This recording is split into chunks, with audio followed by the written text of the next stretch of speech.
Excellency, Vice President of the Republic of Ghana, Professor Jane Nana Opoku-Agyeman, Your Excellency, First Lady of Angola, Excellencies, distinguished guests, investors, innovators, ladies and gentlemen, good afternoon.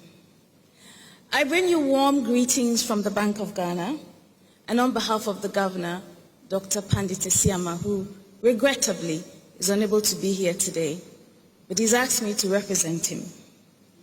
And so let me start by commending Mr. Gavi Asaro-Tredako and the team at the Africa Prosperity Network for sustaining this important convening platform, but also for the theme for today, which is empowering SMEs, women, and youth in Africa's single market.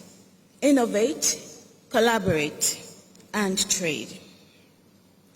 Now, this theme reminds us that Africa's integration is not an abstract policy. It is about people. It's about whether a young innovator in Accra, or a woman trader in Kisangani, or a small enterprise in Lusaka can access markets across borders with confidence and efficiency.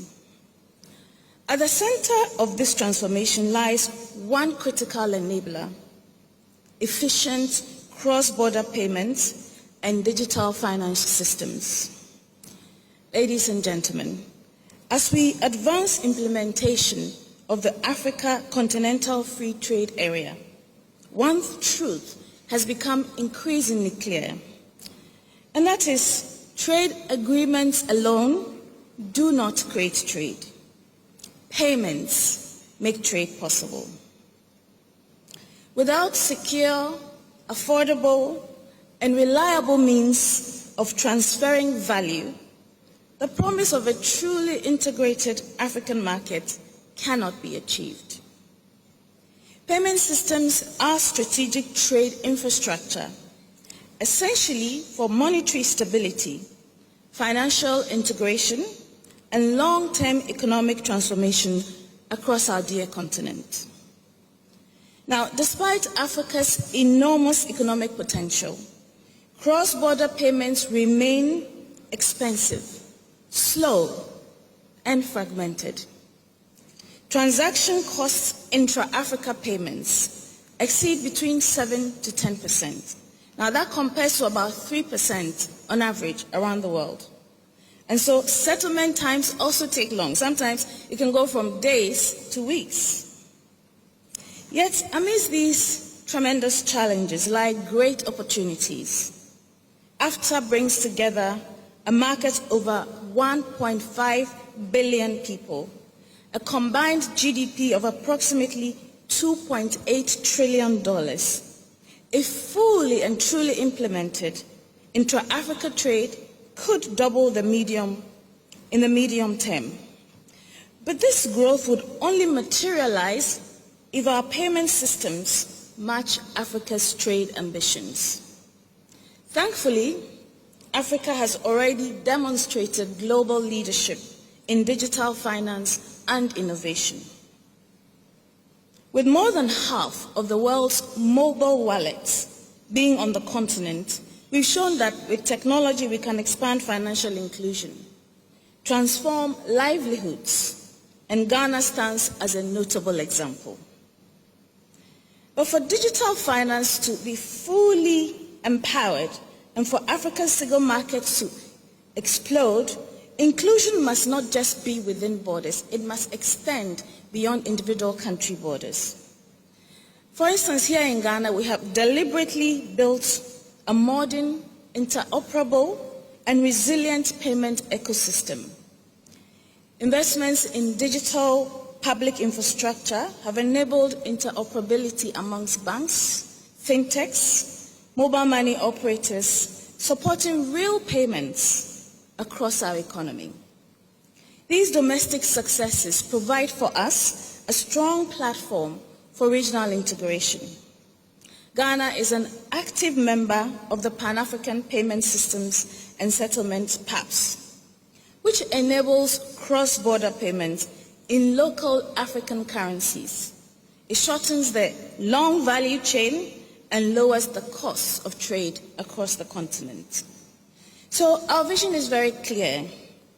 Africa must increasingly be settled in African currencies, all the transactions done in Africa, through African infrastructure and supported by African institutions.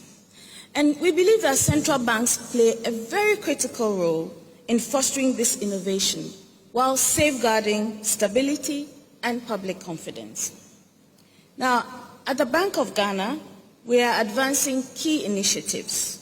First is our fintech passport, which is a transactional collaboration between the Bank of Ghana and the Bank of Rwanda to enable cross-border licensing and regulatory trust. We believe that this solution could be scalable across Africa to facilitate trade. Our next generation digital public infrastructure initiative is testing multilateral interoperability frameworks, settlement modules, and future cross-border currency arrangements. And our most recently passed Virtual Asset Service Providers Act is designed to support emerging digital channel payments while ensuring strong consumer protection and risk oversight. These initiatives recognize that payment systems constitute critical national and continental infrastructure requiring robust cybersecurity, regulatory coordination, and trusted governance frameworks. So the agenda is fundamentally about inclusive growth. SMEs, which we're focusing on today, account for over 90% of Africa's businesses. Women dominate in these informal sector trades. Young Africans are leading the continent's digital revolution. Yet, high transaction costs and payments inefficiencies disproportionately affect these groups.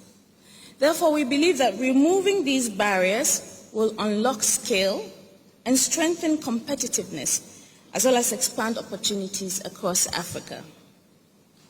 So as we look ahead, our collective priorities, we believe, must be to harmonize regulatory standards across borders, advance licensing passports across African countries, strengthen digital public infrastructure, expand cross-border mobile money and instant payment pilots, and as the chairperson said, move from pilots to full-scale execution, and then broaden digital onboarding and payment acceptance infrastructure for the SME sector. Distinguished ladies and gentlemen, as I conclude, I want to say that Africa's single market will not be achieved by mere aspiration. It will be realized when value moves seamlessly as the ideas we're discussing here today. When entrepreneurs transact across borders without friction, and when innovation is supported by trust and strong institutions. Now, if we collaborate with conviction and build systems that serve trade, cross-border payments, I believe, will move from being constraints to powerful catalysts for Africa's shared prosperity. We at the Bank of Ghana stand ready to collaborate to move from discussions to action. I thank you for your attention.